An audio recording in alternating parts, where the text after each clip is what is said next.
Eu não nasci gay. Será que a culpa é do meu pai? Talvez essa história mexa com você, porque eu vou falar de restauração de paternidade. Eu culpei o meu pai por causa da homossexualidade, meu pai foi restaurado. Ele era viciado, meu pai é ex-presidiário e hoje ele é um presbítero na Assembleia de Deus. Infelizmente, por causa de uma vida difícil, meu pai acabou se envolvendo com vícios e os piores entorpecentes que você possa imaginar. Por causa disso, uma das consequências foi o presídio. Meu pai foi preso 5 vezes. E isso roubou a presença do meu pai da nossa infância. Porque ou meu pai estava em situação de rua, jogado nas favelas por causa das drogas, por causa do vício, ou meu pai estava no presídio.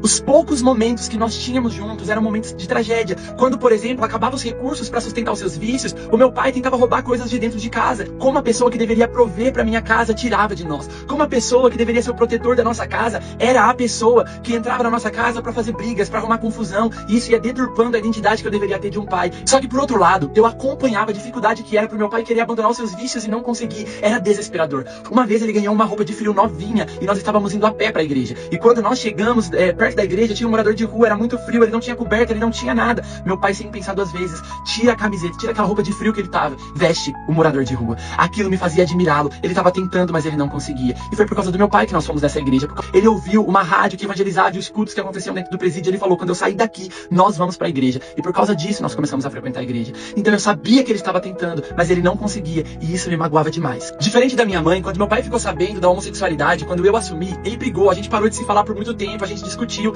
Não era nada fácil o nosso relacionamento. E a minha mãe estava ali, em oração. Ela orava por mim, ela orava pelo meu pai, ela orava pelo meu irmão, porque o meu irmão se dizia ateu, não acreditava em Deus. Eu estava na homossexualidade, meu pai nos vícios, a gente brigando, ninguém se falava, a nossa família estava destruída. Deus começa o nosso processo de restauração. Meu pai ficou doente, quase no fim, e ele me chama pra pedir perdão, pra dizer que ele errou comigo, que eu era filho dele, que ele me amava independente das minhas escolhas. Nós choramos e nos perdoamos, mas continuou tendo alguns problemas e desentendimentos. Era muito difícil pra nós. Então um dia Deus me levou a escrever uma carta pro meu pai, onde eu culpava ele pela homossexualidade. Eu dizia, pai, você não me ensinou a jogar bola, você não me ensinou as coisas que os meninos gostam. Por sua causa eu cresci com 4 mulheres e eu aprendi a brincar de boneca, eu aprendi as coisas que as meninas gostam. E quando eu terminei de ler aquela carta pra Deus que falava muitas coisas, Deus disse pra mim, você precisa perdoar o seu pai, porque ele não recebeu o amor paterno que você exige dele. Ele não tem como te dar o que ele não conhece. Anos se passam, nós estamos na igreja, minha mãe orando por nós todos. É o dia que ela viu o seu milagre. Meu irmão voltou pra Jesus, aceitou a Cristo. Meu pai de joelhos, virando um presbítero da Assembleia de Deus. E eu aqui na Lagoinha, minha mãe assistindo a minha ordenação pastoral. Mas o que eu não sabia é que eu, que tinha tanta raiva do meu pai, poderia me apaixonar por ele.